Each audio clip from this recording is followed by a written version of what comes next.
नमस्कार सांग मैंने आपण मानु समस्त को मो स्टोरी चैनल स्वागत। चलतु कहानी शुणा मितरे मित कहानीर पंचम भाग पूर्व भाग जदि शुणी ना जल्दी जल्दी शुणी नियंतु। कहानी शुणी सारी सब्सक्राइब करिया केबे भूलिबेनी सांग माने। पूर्व भागरे आपण माने शुणीथिले अभिप्सा गाल आउसी कहला, ओह कि दुष्टामी तुमर। अमृत अभिप्सा को कोल को भिड़ी आनी कहला, ओहो मो गेलुर गोरा तक तक गालटा लाल पड़गला जे। अभिप्सा हसी दे कहला, ए गोटे कथा पचारि खराब भाव ना तो। अमृत कहला, पचार गोटे कहीं जेते प्रश्न पचारुछ पचार। एबे चलतु आग को शुणा। अभिप्सा गालरे स्नेहबोला स्पर्श दे पचारला, ए जानिछ माउसी तांको कानफुल बिकी मो पाई कानफुल हले आनीथिले माँ तांको फेरई देले। अमृत कहला, हाँ भल करिछि माँ, माउसी बिना बड़ अजब। अभिप्सा कहला, माउसी माँ को कहले मो निज भौणी भिणेई होइथिले एमिति करि न थान्ते। तू ओ भाई जेतिकी करिछ, माउसी एमिति कौन पाई कहले। अमृत कहले, हाँ रे माउसी मार निज भौणी नुहे, माँ तो दुई भाई रे गोटे भौणी आउ घरर बड़ झियो भी। किंतु दुर्भाग्य बड़ मामू जेतेबेले 17 वर्षर होइथिले किछि अजणा रोगरे चलीगले। सेतेबेले गाँ गहली रे तो एते डॉक्टर सुविधा नथिला, जहा देसी चिकित्सा हेउथिला। सेथिपाई मामूंको मृत्युर कारण आज भी अजणा। आउ सबिता माउसी मार साहिर जणे दादा झियो भौणी। मो मामू घर चलिबारे किछि असुविधा नथिला सत, किंतु मार सेई दादांकर चलिबा भल नथिला, तेणु से अजांकर बोलहाक करि दियंती। गोटिए बोली पुओ बोली अजा बिलकु पठांती नहीं, किंतु मार सेई दादा मामू घर बिल बाड़ी सौदा पत्र सबु कथा बुझंती। अजांकर से जेमिति डाहण हाथ पालटि जाइथिले। अजा भी तांको परिवार पाई धान चाउल परिबा तेल मसला सबु दियंती। सबिता माउसी 4 भाई रे गोटिए भौणी। से छुआ कुआड़े सबुबले मामू घरे नसर पसर हुअंती। सबिता माउसी सबुबले माँ सह मिसी खेले बुले। माँ ठारू से ढेर सान हेले भी माँ तांको खूब स्नेह करे। माँ तार बही पत्र ड्रेस चपल सबु किछि सबिता माउसी को दिए पिंधिया पाई। माँ बाहा होई आसिया परे सबिता माउसी अजांको सेवा कला। अजांको मोड़ा घसा खाइबा दायित्व, ठीक समय पानी देबा मेडिसिन देबा सबु दायित्व नेला।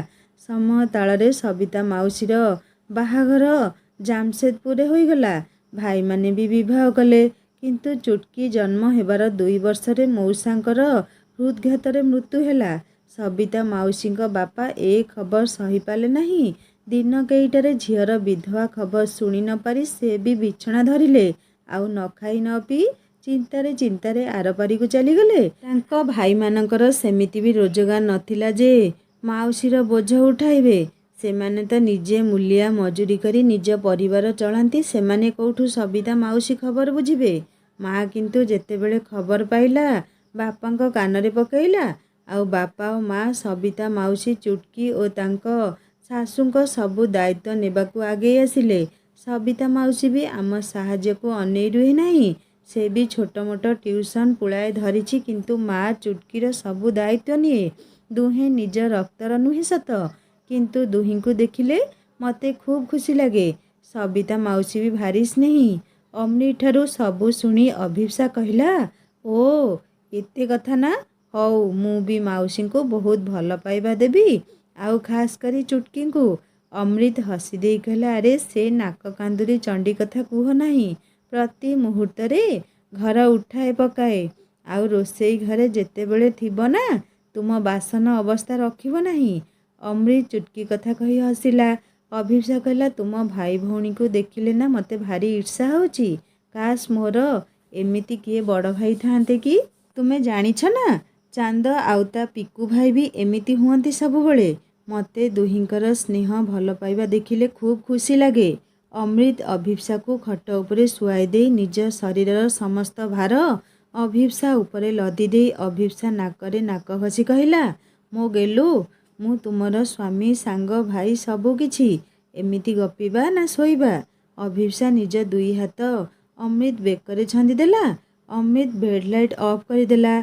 अमृत शीघ्र उठी जाए अभिप्सार विक्षिप्त शरीर उपरे पतला कंबलटीए घोड़े दे झरका खोली सूर्यंक दर्शन करी सूर्यंकु नमस्कार कला। ସୂର୍ଯ୍ୟ ପୂର୍ବ ଦିଗରେ ଧୀରେ ଧୀରେ ଉଦୟ ହେଇଥାନ୍ତି। କଅଁଳିଆ ସୂର୍ଯ୍ୟ କିରଣ ଝରକା ଫାଙ୍କ ଦେଇ ଘର ଭିତରକୁ ପଡ଼ୁଥାଏ। କଅଁଳିଆ ସୁନେଲି ସୂର୍ଯ୍ୟ କିରଣ ସିଧା ଅଭିପ୍ସା ମୁହଁରେ ପଡ଼ୁଥାଏ। ଅଭିପ୍ସାର ଗୋରା ତକ୍ ତକ୍ ମୁହଁଟି ଆହୁରି ସୁନ୍ଦର ଲାଗୁଥାଏ। ଅମୃତ ଅଭିପ୍ସାକୁ ମନ ଭରି ଦେଖୁଥାନ୍ତି। ସକାଳର ଥଣ୍ଡା ପବନ ଘର ଭିତରକୁ ବିନା ନିମନ୍ତ୍ରଣରେ ଅବାଞ୍ଛିତ ଭାବରେ ପ୍ରବେଶ କରୁଥାନ୍ତି। ଅଭିପ୍ସା କମ୍ବଳଟିକୁ ଟାଣି ହୋଇ ଘୋଡ଼େଇ ହେଇଗଲା। ଅମୃତ ଝରକା ବନ୍ଦ କରିଦେଇ ଅଭିପ୍ସା ପାଖକୁ ଆସି ଅଭିପ୍ସା ଗାଲରେ ପ୍ରୀତିର ସ୍ପର୍ଶ ଦେଉ ଦେଉ ହଠାତ୍ ଘଣ୍ଟାର ଆଲାରାମ ଟିଙ୍ଗ ଟିଙ୍ଗ ହୋଇ ବାଜି ଉଠିଲା। ଆଲାରାମ ଶବ୍ଦରେ ଅଭିପ୍ସାର ଆଖି ଖୋଲିଗଲା। ଅମୃତ ତା ଉପରେ ଝୁଙ୍କି ପଡ଼ିଥିବା ଦେଖି ସ୍ମିତ ହସର ଧାର ଖେଳାଇ ଉଠି ବସିଗଲା। ସେ ଘଣ୍ଟାକୁ ଚାହିଁ କହିଲା, ହେ ଭଗବାନ, 6ଟା ବାଜିଲାଣି, ମୁଁ ଶୋଇଛି ଏଯାଏଁ। ଅମୃତ କହିଲା, ଥଣ୍ଡା ପଡ଼ୁଛି, ଶୋଇପଡ଼। ଅଭିପ୍ସା କହିଲା, ନାଇଁ ନାଇଁ, ଏତେ ଶୋଇବା ଭଲ ନୁହେଁ, ମୁଁ ପରା ଏ ଘରର ବୋହୂ। ଅଭିପ୍ସା ତରବର ହୋଇ ନିଜ ପିନ୍ଧା ଶାଢ଼ୀକୁ ସଜାଡ଼ି ବାଥରୁମ୍ ଆଡ଼କୁ ଗଲା। ଅଭିପ୍ସା ବାଥରୁମ୍ ଯିବା ପରେ ଅମୃତ ବାଥରୁମ୍ ନିକଟ ବେସିନରେ ବ୍ରସ୍ କରି କାଶ୍ମୀର ଶାଲ୍ଟିଏ ଦେହରେ ପକାଇ ସକାଳର ସୂର୍ଯ୍ୟ କିରଣ ପାଇବା ପାଇଁ ଛାତ ଉପରକୁ ଯାଇଛନ୍ତି। ସୂର୍ଯ୍ୟଙ୍କ କିରଣ ଧୀରେ ଧୀରେ ପୃଥିବୀ ପୃଷ୍ଠରେ ଗଭୀର ଭାବରେ ବିଚ୍ଛୁରିତ ହେବାରେ ଲାଗିଛି। ଘର ପାଖ ଶିମିଳି ଗଛରେ କାଉର ରାବ ସ୍ପଷ୍ଟ ଶୁଭୁଥାଏ। ଚଢ଼େଇମାନଙ୍କ କିଚିରିମିଚିରି ଶବ୍ଦରେ ସାରା ଛାତ କୋଳାହଳମୟ ଲାଗୁଥାଏ। ନିଜ ବ୍ୟତିବ୍ୟସ୍ତ ଜଞ୍ଜାଳମୟ ଜୀବନରୁ କିଛି ସମୟ ଚଢ଼େଇମାନଙ୍କ ପାଇଁ ବାହାର କରି ଅମୃତର ମା ମୁଠେ ଚାଉଳ ସହ 2-3ଟି ବିସ୍କୁଟକୁ ଭାଙ୍ଗି ଛାତର ଗୋଟିଏ କୋଣକୁ ଥୋଇଦେଇ ଗୋଟିଏ ମାଟି ପାତ୍ରରେ ପାଣି ଟିକେ ରଖିଦେଇ ଅମୃତ ଆଡ଼େ ଚାହିଁ ସ୍ମିତ ହସିଦେଇ ପଚାରିଲେ, କ'ଣ ଖାଇବୁ ଆଜି?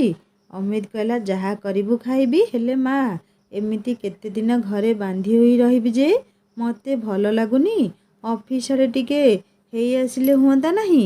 ଅମୃତର ମା କହିଲେ, ଆରେ ପାଗଳା, ବାହାଘର ପୂଜା ପାଠ ରୀତିନୀତି ଅନୁସାରେ ତ ସପ୍ତମଙ୍ଗଳା ଯାଏ କୁଆଡ଼େ ଯାଆନ୍ତି ନାହିଁ, ତୁ କେମିତି ଯିବୁ? ଯାଇ ବୋହୂ ପାଖରେ ବସ, ତାକୁ ବି ଟିକେ ଭଲ ଲାଗିବ ରେ। ଅମୃତର ମା ଛାତ ଉପରେ କରିଥିବା ଛୋଟ ବଗିଚାରୁ ଗେଣ୍ଡୁ ଫୁଲ ଏବଂ ସୁଗନ୍ଧରାଜ ଫୁଲ ତୋଳି ଚାଙ୍ଗୁଡ଼ାରେ ରଖି ତଳକୁ ପଳାଇଲେ। ଅମୃତ ଛାତ ଉପରେ କିଚିରମିଚିର ହୋଇ ବିସ୍କୁଟ ଓ ଚାଉଳ ଖାଉଥିବା ଚଢ଼େଇମାନଙ୍କୁ ଚାହିଁଲା।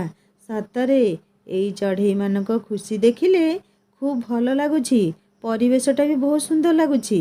ଶୀତୁଆ କାକରରେ ଢଳ ଢଳ ହେଉଥିବା ରକ୍ତିମ ଗୋଲାପ, ଗୋଲାପ ପାଖୁଡ଼ାରେ ଲାଗିଥିବା କାକର ବିନ୍ଦୁ ଫୁଲର ସୌନ୍ଦର୍ଯ୍ୟକୁ ବହୁ ଗୁଣିତ କରି ଦେଉଥାଏ।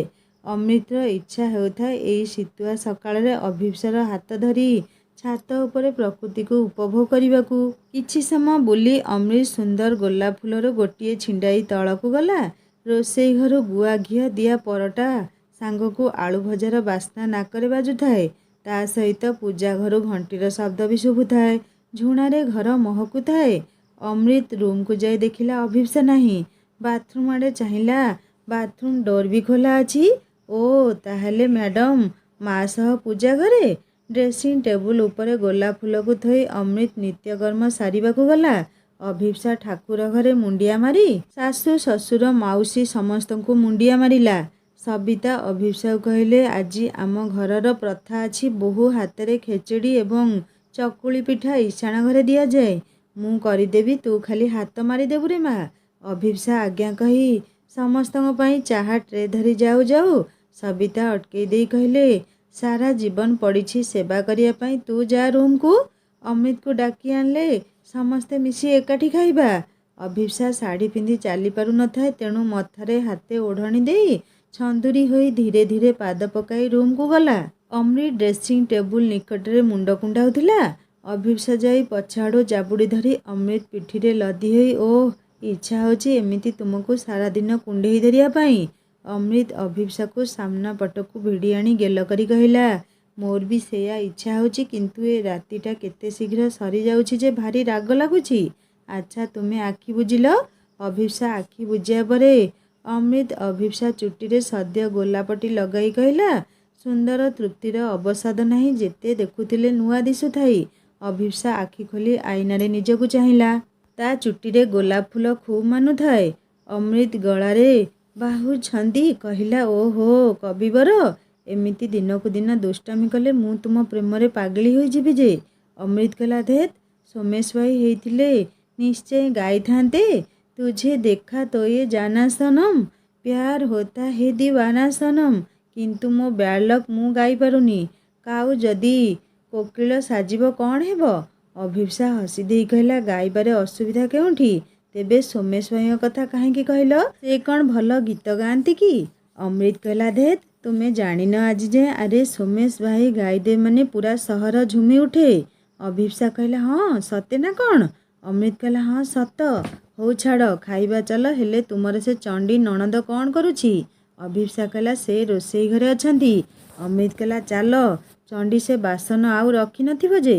ରୋଷେଇ ଘରୁ ଦୁମଦାମ ଶବ୍ଦ ହେବାରୁ ଅମୃତ କହିଲା, ଦେଖୁଛ ତ, ଚଣ୍ଡୀ ରୋଷେଇ ଘରକୁ କବାଡ଼ିଖାନା ବନେଇଦେବ। ତା ସହିତ ରୋଷେଇ ଘରୁ ଚୁଟକିକୁ ସବିତା ମାଉସୀଙ୍କର ଗାଳି ଶୁଭୁଥିଲା। ଅମୃତ ଯାଇ ପଚାରିଲା, ମାଉସୀ କ'ଣ ହେଲା? ସବିତା କହିଲେ, ହେଇ ଦେଖୁନୁ, ବାସନ ଟିକେ ମାଜୁଛି, ଦୁମଦାମ କରି ମାଜୁଛି। କାହା ଘରକୁ ଯିବ ଏଇଟା କେଜାଣି? ଯୁଆଡ଼େ ଯିବ ଚିଆଁ ଖାଇକି ଆସିବ। ଅଭିପ୍ସା ଯାଇ ଚୁଟକି ହାତରୁ ବାସନ ଛଡ଼ାଇ କହିଲା, ତୁମେ ଯାଅ, ମୁଁ ଧୋଇଦେବି। ଚୁଟକି କହିଲା, ନାଇଁ ଥାଉ, ତୁମେ ଯାଇ ବସ। ନୂଆ ଭାଉଜ ମୋର ହାତରୁ ମେହେନ୍ଦି ଛାଡ଼ିନି କି ପାଦରୁ ଅଳତା ଲିଭିନି, ତୁମେ କେମିତି କାମ କରିବ? ଚାଲ, ସବୁ ସରିଲାଣି ଭାଉଜ। ସମସ୍ତେ ଡାଇନିଂରେ ଏକାଠି ବସିଲେ। ସବିତା ଓ ଅଭିପ୍ସା ମିଶି ଖାଇବା ବାଢ଼ିଦେଲେ। ଅମୃତ ବାପା ସବିତା ଏବଂ ଅଭିପ୍ସାକୁ ଡାଇନିଂରେ ବସିବା ପାଇଁ କହିଲେ। ସମସ୍ତେ ବସିଲେ। ଠାକୁରଙ୍କୁ ସମର୍ପଣ କରି ଅମୃତ ମା ଅଭିପ୍ସାକୁ ପରଟାରୁ ଖଣ୍ଡେ ଖୁଆଇ ଦେଲେ। ଅଭିପ୍ସା ନିଜ ମାମା କଥା ମନେ ପକାଇ ଖୁସି ହେଇଗଲା। ସବିତା ଏବଂ ଚୁଟକି ବି ଅଭିପ୍ସାକୁ ଖୁଆଇ ଦେଲେ। ଅଭିପ୍ସାକୁ ଭାରି ଖୁସି ଲାଗୁଥାଏ ପୁରା ପରିବାର ସ୍ନେହ ଦେଖି। ଅମୃତ ଅଭିପ୍ସାର ଛଳ ଛଳ ଆଖି ଦୁଇଟିକୁ ଚାହିଁ କହିଲା, ଏଇ କାନ୍ଦୁଛ କ'ଣ ପାଇଁ? ଅଭିପ୍ସା କିଛି ନ କହି ହାତରେ ଆଖିର ମୁକ୍ତାବିନ୍ଦୁକୁ ପୋଛିଦେଲା। ଅମୃତର ବାପା ଅଭିପ୍ସା ମୁଣ୍ଡରେ ହାତ ରଖି କହିଲେ, ସବୁବେଳେ ଖୁସିରେ ରହରେ ମା, ତୋର ଏଠି କେବେ ବି କିଛି ଅସୁବିଧା ହେବ ନାହିଁ। ଏହାପରେ ସେ ଉଠି ହାତ ଧୋଇ ହେଇ କହିଲେ, ତୁମେମାନେ ଗପସପ ହୁଅ, ମୁଁ ଟିକେ ମାର୍କେଟ ଆଡ଼ୁ ଆସେ। ଅମୃତ ବାପା ଯିବା ପରେ ଅମୃତ, ସବିତା, ଚୁଟକି ଏବଂ ଅମୃତର ମା ବସି ଖାଉଥାନ୍ତି। ଚୁଟକି ଅଭିପ୍ସାର ଲାଲ ପଡ଼ିଯାଇଥିବା ଗୋରା ଗାଲକୁ ଚାହିଁ କହିଲା, ଭାଉଜ, ତୁମ ଗାଲ ଏତେ ଲାଲ କ'ଣ ପାଇଁ ପଡ଼ିଯାଇଛି? ପୁରା ରକ୍ତ ଚନ୍ଦନ ପରି ଲାଲ ଦିଶୁଛି। ଅଭିପ୍ସା ତା ହାତରେ ଗାଲକୁ ଲୁଚାଇ କହିଲା, ନାଇଁ କିଛି ନୁହେଁ। ଚୁଟକି କହିଲା, ଦେଖେଇଲ ଦେଖେଇଲ, କିଛି ନୁହେଁ କ'ଣ ଯେ, କେଡ଼େ ଜୋରରେ ଲାଲ ଦିଶୁଛି। ଅଭିପ୍ସା ଅମୃତର ରାତିର ଦୁଷ୍ଟାମି ମନେ ପକାଇ ଅମୃତ ଆଡ଼କୁ ଚାହିଁ ଲାଜେଇ ଯାଇ ଧୀରେ କରି କହିଲା, ନାଇଁ ମଶା କାମୁଡ଼ି ଦେଇଛି ବୋଧେ। ଚୁଟକି କହିଲା, ଓହୋ, ତାହେଲେ ନିଶ୍ଚୟ ବଡ଼ ମଶା ହୋଇଥିବ ଆଉ। ଚୁଟକିର କଥା ଶୁଣି ଅମୃତର ମା ବାହାନା କରି ରୋଷେଇ ଘରକୁ ଅଭିପ୍ସା ପାଇଁ ଆଚାର ଆଣିବେ କହି ଘର ଆଡ଼େ ପଳେଇଲେ। ସବିତା ମୁହଁରେ ଲୁଗା ଦେଇ ହସୁଥିଲେ, ଆଉ ଅମୃତ ଓ ଅଭିପ୍ସା ଲାଜରେ ଝାଉଁଳି ଯାଉଥିଲେ। ସବିତା ଦୁହିଁଙ୍କ ଲାଜୁଆ ଚେହେରା ଦେଖି ଚୁଟକିକୁ କହିଲେ, ଖାଇସାରିଲୁଣି ଯଦି ଯା ଏଠୁ। ଚୁଟକି ରାଗ ତମତମ ହୋଇ ତା ମା ଉପରେ ଗାରୁ ଗାରୁ ହୋଇ ଗୋଡ଼ କଚାଡ଼ି ରୋଷେଇ ଘରକୁ ପଳେଇଲା। ସବିତା ବି କାମର ବାହାନା କରି ଖାଇବା ଥାଳି ଧରି ପଳେଇଲେ। ଅଭିପ୍ସା ଲାଜରେ ଜଡ଼ସଡ଼ ହୋଇ ମୁହଁ ତଳକୁ କରି ବସିଥାଏ। ସମସ୍ତେ ଯିବା ପରେ ଅମୃତକୁ କହିଲା, ଧେତ୍, ତୁମ ଦୁଷ୍ଟାମି ପାଇଁ କେତେ ଲଜ୍ଜିତ ହେବାକୁ ପଡ଼ୁଛି। ଅମୃତ ଇଆଡ଼େ ସିଆଡ଼େ ଚାହିଁ ଅଭିପ୍ସା ଗାଲକୁ ଚୁମି ଦେଇ କହିଲେ, କ'ଣ ହେଲା ସେଇଠୁ? ପୁରା ପରମିଶନ ପାଇଛି ମୋ ସ୍ତ୍ରୀକୁ ପ୍ରେମ କରିବାକୁ। ଯିଏ ଯାହା ଜାଣୁଛି ଜାଣୁ। ହେଲେ ଡକ୍ଟର ମ୍ୟାଡ଼ାମ୍, ଟିକିଏ କହିବେ କି, ସେ ବଡ଼ ମଶା କାମୁଡ଼ିଲା ବେଳେ ଆପଣ କ'ଣ ନିଦରେ ଶୋଇଥିଲେ? ଅଭିପ୍ସା ଲାଜେଇ ଯାଇ ଉଠି ଯାଉ ଯାଉ ଅମୃତ ଭିଡ଼ି ଆଣିଲା ଅଭିପ୍ସାକୁ ନିଜ କୋଳକୁ ଏବଂ କହିଲା, ତୁମ ଗୋରା ଗାଲଟା ଯେ ଏତେ ମୋତେ ଧୋକା ଦେଇଦେଲା। ଅଭିପ୍ସା ହସିଦେଲା ଏବଂ କହିଲା, ପ୍ଲିଜ୍, ଏବେ କ'ଣ ପ୍ରେମ କରିବା ସମୟ? ପ୍ଲିଜ୍ ଛାଡ଼ ମୋତେ, ଘରେ କିଏ ଦେଖିଲେ କ'ଣ ଭାବିବେ? ଅମୃତ ଅଭିପ୍ସା ପାଟିକୁ ପରଟା ଆଳୁ ଭଜା ଦେଇ କହିଲା, ଦେଖନ୍ତୁ କ'ଣ ହେଲା। ସମସ୍ତେ ସମସ୍ତଙ୍କ ସ୍ତ୍ରୀକୁ ପ୍ରେମ କରନ୍ତି, ମୁଁ ବି କରୁଛି। ଏଇ ମୋ ଗେଲୁ, ସମସ୍ତଙ୍କ ହାତରୁ ଖାଇଲ, ମୋ ହାତରୁ ଖାଇବ ନାହିଁ। ଅଭିପ୍ସା ଅମୃତ ପ୍ଲେଟରୁ ପରଟା ଖଣ୍ଡେ ଛିଡ଼ାଇ ଅମୃତକୁ ଖୁଆଇ ଦେଇ ଅମୃତ କୋଳରେ ନିଜକୁ ମୁକୁଳାଇ ଦୁଇ ହାତ ଦୂରକୁ ଯାଇ ଅମୃତକୁ ଜିଭ ଦେଖାଇ ରୋଷେଇ ଘର ଆଡ଼େ ପଳେଇଲା। ଅର୍ପିତା ସାରା ରାତି ଶୋଇନଥାଏ। ସାରା ରାତି ରୋମି କାନ୍ଦୁଥାଏ, ମିନୁ ଓ ସେ ଚେଇଁଥାନ୍ତି। ଅର୍ପିତାକୁ ନିଦ ଲାଗୁଥାଏ ପ୍ରବଳ, କିନ୍ତୁ ରୋମି ଟିକେ ବି ଶୋଉନଥିଲା।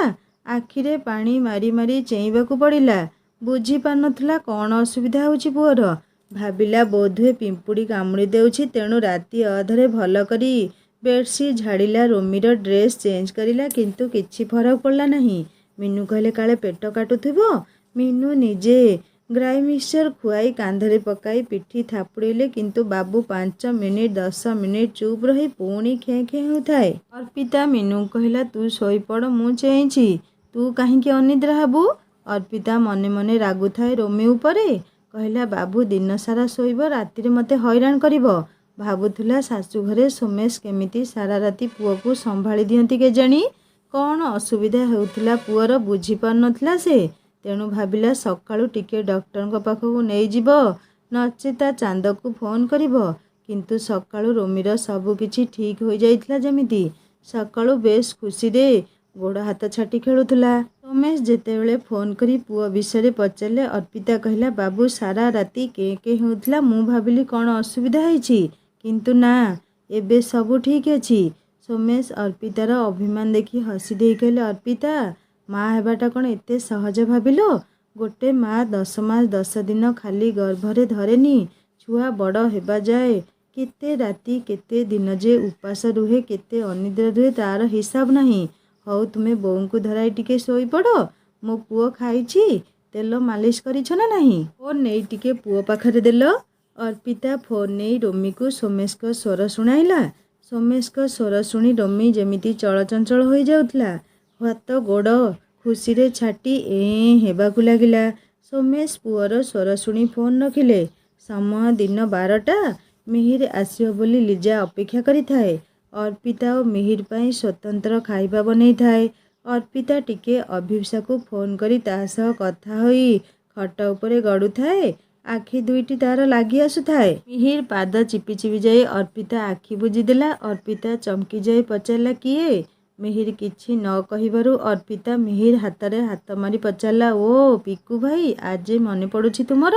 ଯାଅ, କଥା ହେବିନି ତୁମ ସହ। ମିହିର ହାତ କାଢ଼ିଦେଇ ଅଭିମାନ କରି କହିଲା, କ'ଣ ଯେ ଅପା, ମୋତେ ଭୁଲି ଯାଇଛ? ଅର୍ପିତା ମିହିରକୁ ଦେଖି କୋଳେଇ ନେଇ କହିଲା, ଆଲୋ ମୋ ଗେହ୍ଲା ଭାଇଟା, ତତେ କେମିତି ଭୁଲିବି କହିଲୁ? କିନ୍ତୁ ତୁ ଯେ ହଠାତ୍ ଆସିବୁ ସେ ଧାରଣା ନଥିଲା ମୋର। ହେଇରେ ବଜାରୀ ଛତ୍ରା ଟୋକା, ତତେ ପରା ପୁଅ 21କୁ ଡାକିଥିଲି, ବାବାଙ୍କୁ ପଠେଇଦେଲୁ, ନିଜେ ଗଲୁନି। କୋଉ ଟୋକି ପଛରେ ପଡ଼ିଛୁ ନା କ'ଣ? ମିହିର ହସି ଦେଇ କହିଲା, ନା ମୋ ଅପା, ସେ ଝିଅ ଫିଅ ଚକ୍କର ମୋର ନାହିଁ। କାହା ପଛରେ ପଡ଼ି ମୋ ଗେହ୍ଲି ଅପାକୁ ଭୁଲିଯିବି ସେମିତି ପିଲା ମୁଁ ନୁହେଁ ମ। ଅର୍ପିତା କହିଲା, ଆଚ୍ଛା ଏମିତି କଥା। ହଉ ସ୍ତ୍ରୀ ଆସୁ ଜଣାପଡ଼ିବ କେତେ ଅପା ପ୍ରେମ ଅଛି ତୋର। ମିହିର ଅର୍ପିତା ଉପରେ ଗେହ୍ଲେଇ ହୋଇ ଆଉଜି ପଡ଼ି କହିଲା, ନା ମୋ ଅପା, ମୁଁ କ'ଣ ବାହା ହେବି ନା କ'ଣ? ଅର୍ପିତା କହିଲା, ଆଉ କ'ଣ ନେଇକି ପଳେଇ ଆସିବୁ କିରେ? ମିହିର କହିଲା, ଧେତ୍, ସେମିତି କିଛି ନୁହେଁ ମୋ ଅପା, ମୁଁ ପରା ବାବା ହୋଇ ହିମାଳୟକୁ ଯିବି। ଅର୍ପିତା କହିଲା, ଓ ହିମାଳୟ ଯାଇ ମାତା ପଛରେ ଗୋଡ଼େଇବୁ? ମିହିର କହିଲା, ହେ ଅପା, ତୁମକୁ ଆଉ ପାରି ହେବନି। ଆଉ ମୋ ଭଣଜା କାହିଁ କହିଲ ଟିକେ ଦେଖିଦିଏ। ଅର୍ପିତା କହିଲା, ପୁଅ ବୋଉ ପାଖରେ ଥିବ। ମିହିର ରୋମି ପାଖକୁ ଯାଇ ତା ଆଗରେ ଚୁଟକି ବଜାଇ କିଛି ସମୟ ଖେଳି ବଡ଼ ବ୍ୟାଗ୍ଟିଏ ଅର୍ପିତା ହାତକୁ ବଢ଼େଇ ଦେଲା ଏବଂ ଲିପ୍ସା ପାଇଁ ଆଣିଥିବା ଚକୋଲେଟ୍ ପ୍ୟାକେଟ୍ ସହ କିଛି ରବର ବ୍ୟାଣ୍ଡ, ହେଡ଼କ୍ଲିପ୍ ଧରେଇ ଦେଲା ଲିପ୍ସାକୁ। ଅର୍ପିତା ପଚାରିଲା, ଆରେ ଏ କ'ଣ କିରେ? ମିହିର କହିଲା, ଇଏ ଖେଳନା ଆଉ ଚକ୍ରୀ ଆଣିଛି ପୁଅ ପାଇଁ। ଅର୍ପିତା କହିଲା, ଆରେ ଏଗୁଡ଼ା ଏତେ କ'ଣ ପାଇଁ ଆଣିଛୁ? ମିହିର କହିଲା, ଆଉ ମାମୁଁ ହେଇଛି ଖାଲି ଆସିବି ନା କ'ଣ? ବ୍ୟସ୍ତ ହୁଅ ନାହିଁ ମୋ ଅପା, ମୁଁ ପରା ଏବେ ରୋଜଗାର କଲିଣି। ଅର୍ପିତା କହିଲା, ଆରେ ରୋଜଗାର ତ କଲୁଣି, ବାହା କେବେ ହେବୁ? ମିହିର ହସି ଦେଇ କହିଲା, ମୋ ସୁନ୍ଦରୀ ଅପାମାନେ ତ ବାହା ସାହା ହୋଇ ପଳେଇଲେ, ଆଉ ମୋ କଥା କିଏ ବୁଝୁଛି ଯେ ମୁଁ ବାହା ହେବି? କୋଉଠି ଝିଅ ଠିକ୍ କରିଛ କି? ଅର୍ପିତା କହିଲା, ହଁ ବୁଝିବା। ଲିଜା ମିହିର ପାଇଁ ଚାହା ଆଣି ଦେବାରୁ ମିହିର କହିଲା, ତୁ ବି ଦିଦି କୁଣିଆ ଭଳି ମୋତେ ଚାହା ଦେଉଛୁ? ତୁ ରୋଷେଇ ସାରେ, ମୁଁ ଆଜି ଅପାଙ୍କ ସହ ଖାଇକି ଯିବି। ସମୟ ଦିନ 12:30। ଅଭିପ୍ସାର ଶାଶୁଘରେ ପ୍ରଥମ ରୋଷେଇ। ଅମୃତ ଘରର ପ୍ରଥା ଅନୁସାରେ ବୋହୂ ହାତ ରୋଷେଇ ଇଶାଣ ଘରେ ଓ ପୂଜା ଘରେ ପୂଜା ହୋଇ ପିତୃପୁରୁଷଙ୍କୁ ସମର୍ପଣ କରାଯିବ। କିନ୍ତୁ ଅଭିପ୍ସାକୁ ରୋଷେଇର ଅକ୍ଷର ଜଣା ବି ନାହିଁ। କିନ୍ତୁ ବାହା ହୋଇଛି ମାନେ ତ ଦିନେ ନା ଦିନେ ରୋଷେଇ କରିବାକୁ ପଡ଼ିବ। ତେଣୁ ଶିଖିବା ପାଇଁ ଆଣ୍ଠୁ ଭାଙ୍ଗି ରୋଷେଇ ଘରେ ଛିଡ଼ା ହୋଇଛି। ଅମୃତର ମା ଖେଚୁଡ଼ି ଡାଲମା କେମିତି ହେବ ଶିଖାଉଥାନ୍ତି ଏବଂ ଅଭିପ୍ସା ହାତ ବାଜିବା ପାଇଁ ସବୁଥିରେ ଚଟୁ ମାରି ଛୁଇଁବାକୁ କହୁଥାନ୍ତି। ଖେଚୁଡ଼ି ଡାଲମା, ପୁରୀ, କ୍ଷୀରି, ଖଟା ଏବଂ ବୁଟ ଆଳୁ କଖାରୁ ତରକାରୀ ବନେଇ ସାରି ଅଭିପ୍ସାକୁ ଡାକିଲେ ପାଖକୁ କହିଲେ, ପିଠା କର ମା।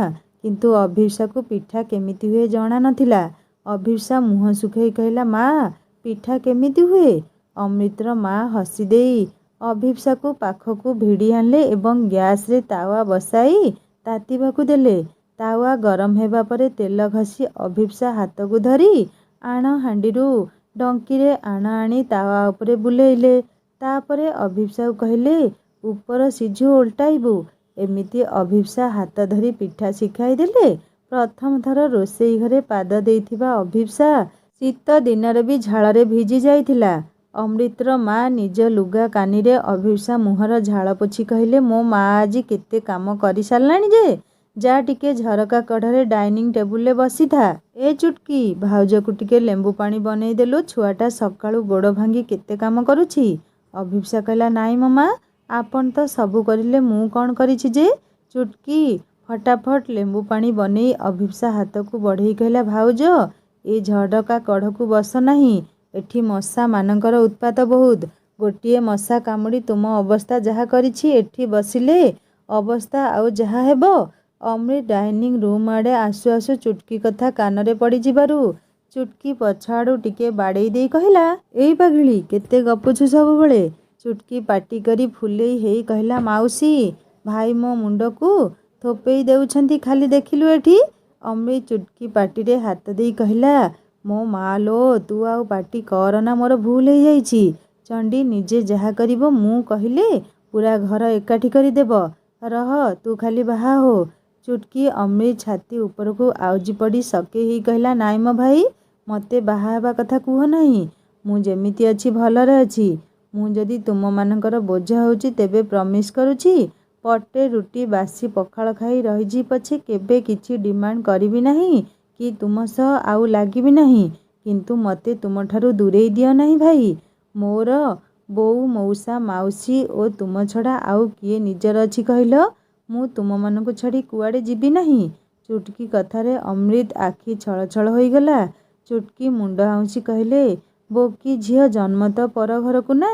ଦେଖିଲୁ ତୋ ଭାଉଜ ଏତେ ପାଠ ପଢ଼ିଛି, ସେ ପୁଣି ବାହା ହୋଇଛି ନା ନାହିଁ? ବାହା ହେଲେ କ'ଣ କିଏ ପର ହୋଇଯାଏ? ଭାଉଜ କ'ଣ ତାଙ୍କ ଘରର ପର ହୋଇଗଲେ କି? ଆଲୋ ବୋକି, ସବୁ ଝିଅଙ୍କର ଦୁଇଟା ଘର ଥାଏ ଲୋ, ଗୋଟିଏ ବାପଘର ଆଉ ଗୋଟିଏ ଶାଶୁଘର। ଆଉ କିଏ କହିଲା ତୁ ବାହା ହେଲେ ଆମେ ତୋତେ ପର କରିଦେବୁ କହିଲୁ? ଆରେ ତୁ ଆଜି ବି ଯେମିତି ମୋ ଗେହ୍ଲି ଭଉଣୀ ଅଛୁ, କାଲି ବି ସେମିତି ମୋ ଗେହ୍ଲି ଭଉଣୀ ହୋଇ ରହିବୁ। ତୋର ବାସି ପଖାଳ କି ପଟେ ରୁଟି ଖାଇ ରହିବା କ'ଣ ଦରକାର କହିଲୁ? ତୋ ଭାଇ କ'ଣ ମରିଯାଇଛି କି? ଚୁଟକି ଅମୃତ ପାଟିରେ ହାତ ଦେଇ କହିଲା, ନାଇଁ ଭାଇ, ସେମିତି କୁହ ନାହିଁ, ମୁଁ ମରିଯିବି। ଅଭିପ୍ସା ଭାଇ ଭଉଣୀଙ୍କ ସ୍ନେହ ଦେଖି କାନ୍ଦି ପକାଇଲା ଏବଂ ଉଠି ଯାଇ ଚୁଟକିକୁ ନିଜ ଉପରକୁ ଆଉଜେଇ କହିଲା, ଏଇ ସମସ୍ତଙ୍କ କଥା କହିଲ, ହେଲେ ମୋତେ ଭୁଲିଗଲ ଯେ। ମୁଁ କ'ଣ ତୁମର କେହି ନୁହେଁ? ଚୁଟକି ହସି ଦେଇ ଅଭିପ୍ସାକୁ କୁଣ୍ଢେଇ ପକାଇ କହିଲା, ତୁମେ ତ ମୋର ସବୁଠୁ ଗେହ୍ଲି ଭାଉଜ। ଚୁଟକି ଯୌବନର 16ଟି ପାହାଚ ଅତିକ୍ରମ କରିସାରିଥିଲା। 16ଟି ଫଗୁଣ ତା ସଦ୍ୟ ପ୍ରସ୍ଫୁଟିତ ଯୌବନକୁ ଛୁଇଁ ଅତିକ୍ରମ କରିସାରିଥିଲା। ଚୁଟକି ଯୌବନର ପ୍ରଥମ ପାହାଚରେ ପାଦ ଦେବା ଆରମ୍ଭ କରୁଥାଏ। ଢଳ ଢଳ ଯୌବନ, ଠିକ୍ ନୂଆ ପ୍ରସ୍ଫୁଟିତ ଫୁଲଟିଏ ପରି, କିନ୍ତୁ ତା ଆଖପାଖରେ ଭଅଁର ଉଡ଼ି ବୁଲୁ ନଥିଲେ। ଚୁଟକିର ଟିକିଏ ପିଲାଳିଆମି ଗୁଣ ଥାଏ ସତ, କିନ୍ତୁ ସେ ବେଶ୍ ସଚେତନ ଥିଲା। ପ୍ରେମ କ'ଣ ଜାଣି ନଥିଲା କିମ୍ବା ବୁଝି ନଥିଲା ସତ, କିନ୍ତୁ ନିଜ ଚାରିପାଖର ବଳୟକୁ ସେ ଏତେ ମଜବୁତ କରିଥିଲା, ତା ଆଖପାଖରେ ଭଅଁର ଉଡ଼ିବାକୁ ସାହସ କରୁନଥିଲେ। ଏକଦମ କଡ଼ା ଜବାବ ଥାଏ ସବୁବେଳେ ତା ପାଖରେ। ଲୋଲୁପ ଦୃଷ୍ଟି ତାକୁ ଖାଇଗଲା ପରି ତା ଚାରିପାଖରେ ଘୂରି ବୁଲୁଥିଲା। କିନ୍ତୁ ଚୁଟକି ନିଜକୁ ସୁରକ୍ଷିତ ରଖିବା ଜାଣିଥିଲା।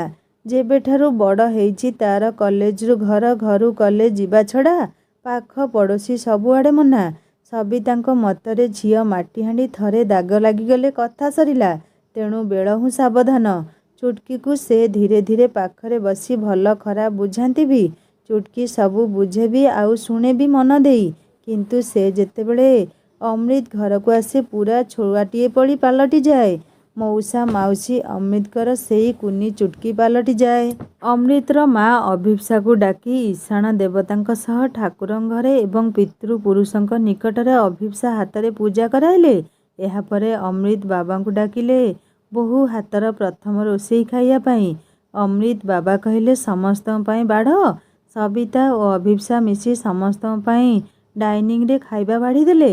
ଅମୃତ ମା କିନ୍ତୁ ପଖାଳ ଭାତର ଦହି ପକାଇ କଞ୍ଚା ଲଙ୍କା ଚକଟି ବଢ଼ିଚୁରା ସହ ବାଇଗଣ ଛଣା ଆଉ ଆଳୁ ଭଜା ସହ ଘର ବରକୋଳି ଆଚାର ଧରି ଗୋଡ଼ ଲମ୍ବାଇ ବସି ପଡ଼ିଲେ ତଳେ। ଅମୃତର ବାବା ସବୁଥିରୁ ଖାଇ ଅଭିପ୍ସାକୁ ପ୍ରଶଂସା କଲେ। ଅମୃତ ତାଙ୍କ ମାଙ୍କ ପଖାଳ କଂସା ଦେଖି କହିଲା, ମା, ମୁଁ ବି ଖାଇବି ପଖାଳ। ବାହାଘର ଦିନରୁ ଅରୁଆ ଖାଇ ଖାଇ ପେଟ ଖରାପ। ଅମୃତ ଯେମିତି ତଳକୁ ଆସି ମାଙ୍କ ପାଖରେ ବସିଛି। ଅଭିପ୍ସା ଡାଇନିଂ କଡ଼ରେ ଛିଡ଼ା ହୋଇ ଚାହିଁଥାଏ କିନ୍ତୁ ସାହସ କରି କିଛି କହିପାରୁନଥିଲା। ଅମୃତର ମା ଅଭିପ୍ସା ଆଡ଼କୁ ହାତ ବଢ଼େଇ କହିଲେ, ଆସିଲୁ ମୋ ମା, ମୁଠାଏ ପଖାଳ ଖାଇଦେବୁ ମୋ ସହିତ। ଅଭିପ୍ସା ଚଟ୍ କରି ତଳେ ବସି ପଡ଼ିଲା। ସବିତା କହିଲେ, ତାକୁ ଥଣ୍ଡା ହେଇଛି ପରା। ଅମୃତ ମା କହିଲେ, ଅଳ୍ପ ଟିକେ ଖାଉ, ଛୁଆଟାର ଇଚ୍ଛା ଅଛି, ମୁଁ ତାକୁ ଗୁଆ ଘିଅ ଭାତ ଦେଇଦେବି କାଲି।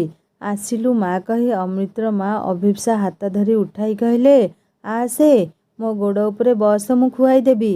ଅଭିପ୍ସା ଟିକେ ଆଗ ପଛ ହେଉଥାଏ।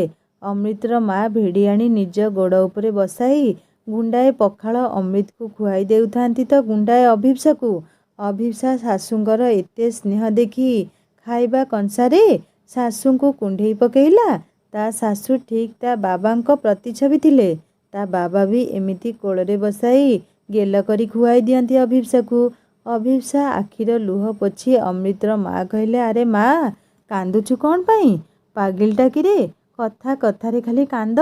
ଅମୃତ କହିଲା, ମା, ତୋ ବୋହୂ ଏମିତି ଯଦି କାନ୍ଦିବ ଘର ଆମର ସମୁଦ୍ର ପାଣିରେ ଭାସିଯିବ ଲୋ। କେତେ ନାକ କାନ୍ଦୁରି ବୋହୂ ଗୋଟାଏ ତୋର କେଜାଣି। ଚୁଟକି ହସିଦେଲା ଜୋରରେ। ଅଭିପ୍ସା ବି ଥପ୍ ଥପ୍ ହୋଇ ଝରି ଯାଉଥିବା ଲୁହକୁ ପୋଛି ହସିଦେଲା।